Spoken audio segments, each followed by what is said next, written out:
The luxury crossover SUV segment is popular now more than ever before. But what does the 2020 Mercedes-Benz GLB250 4Matic bring into the plate? Is it technology? Maybe some utility? Reliability? I don't know. Let's check it out. Hey guys, welcome to True Automotive Reviews. We have a 2020 Mercedes-Benz GLB250 4Matic. And we're going to take a look at the outside, the interior, pop open the hood, and have a look at many of its options. Now, this particular one is the fully loaded edition. As you can tell right here, it has these really attractive headlight with the LED high performance embroidered in there, and the Mercedes-Benz logo, of course. These fog lights right here are actually LED, and then the bottom portion of this grille is all chrome right here, which makes it really attractive. And some of these holes right here mimic the exhaust holes in the back, so they've done a really good job of making sure that the car not only stands out, but it has a pretty commanding view of the road. You get this boxy, kind of a high roof look, and I think it's really attractive because it offers a lot of cargo space. And if you get this model with the third row seats, you'll be really glad because it's a lot spacious than the competitors or the rivals like the Lexus NX 200, Audi Q3, or the BMW X1. Now, looking at the wheel, coming around to the back portion of the car, you can tell it's really, really attractive. The tail lights, the dual exhaust tips that are chrome right here, the integrated parking sensors make it really attractive. You've got that GLB 250 badging back there, and the 4Matic, of course, if you get the 4Matic package. Let's take a look at the interior and show you a couple of the unique features that I think are interesting in this car.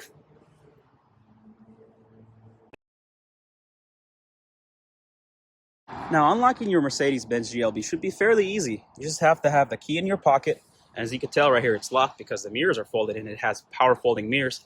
Just put your hand behind the door handle right here, and that unlocks it for you. It's almost like they went to the parts department and asked for every technical option to be in this vehicle. I mean, it has it, and you won't be disappointed. Now, starting from these steering controls right here, you have your cruise control right here, your back button. This particular button is the home button, and what it allows you to do is literally turn into a touch sensitive button as well that you could use to move around a few of the toggles and your options on this particular screen. And you can do the same thing for this particular screen. Let me show you.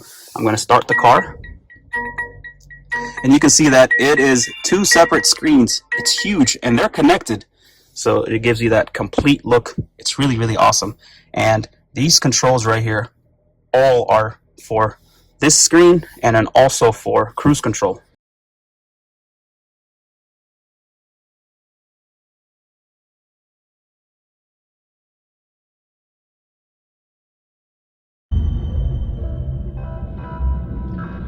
Some of the cool and interesting interior features for this Mercedes-Benz is that it has the voice assist system, and it's really crisp. Now, I'm going to try to tell it something, and I'm hoping to get a response back without having to touch any buttons. So, hands-free. All right, here we go. Hey, Mercedes. How may I help you? Turn down my temperature. I'm setting the temperature on the driver's side to 66 degrees. Wow. So it was at 70 degrees. It turned it down to 66 degrees. That was pretty cool. I didn't have to try it too many times. The first time I said it, she understood it. She replied, and she made the change fairly quickly. So I think I like that. Let's try something else. Hey, Mercedes. How may I help you? Open my moonroof shade. I'm opening the roller sun blind on the sliding sunroof. That's unique. That's pretty unique. Now, she's opened the sunroof right here and hands-free. Another cool and interesting feature I like about this car is you can tell your voice assist system to just tell you a joke. Now, let's try that out. Hey, Mercedes. How may I help you? Tell me a joke. Sorry, my engineers were German. So there you go, a pretty clever comeback from the voice assist system in the GLB. So those are the three features that I think are really cool. They're hands-free. It's a 2020 car, so the hands-free is sort of I should say a standard, but the fact that they added this voice assist system to understand what your commands are and to not only reply but to do the action right away, without any hesitation or delay, that's pretty awesome, I think. And the rest of the cars that are offering this sort of luxury amenity should be able to go with it as well, because it makes things easier, especially for me. I already do too much. I'm looking ahead, on the sides, on the rear. I don't want to be here touching up a lot of buttons. I just want to say something, and I want it to be able to be done. So that's pretty awesome, and I think this car has achieved it better than any other car. Underneath the hood of this car, you won't find a big monster V6 or V8. It's actually a small little bitty 4-cylinder inline 4 2-liter turbocharged engine. Makes 211 horsepower, 258 foot-pound of torque, and it's really peppy. It comes with an 8-speed automatic transmission, and it has the 3 drive modes, which are the Sport, Comfort, and Eco as well. All right, let's start this thing.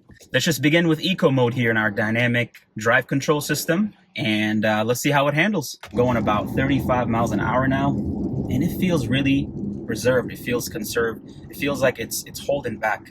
Eco mode, it's supposed to be the mode that conserves the most amount of fuel, and it's supposed to be the most efficient. All right, bumping it up to comfort mode. Now in comfort mode, I'm expecting a little bit more throttle response. All right, here we are in comfort mode, going about 35 miles an hour at this slow downtown city street. In the low center of gravity is here in this Mercedes. It has this really tight suspension, and we have the 4Matic package, which gives you all-wheel drive, so it has that adaptive suspension. It's really smooth. So I had to get out and get back in for this mode, and that's sport mode. It's really smooth. It feels really tight. It feels like it's well put together. It feels pretty confident, and that's the one thing I like about cars, is that if they feel confident on the road, you won't have much issues with them. If they drive confident, they look confident, and they are confident, then you got a confident car. So after all, here's the one thing I can take from this car. It's sporty. It has a lot of technology. It's really utilitarian. It's efficient, and it's absolutely beautiful.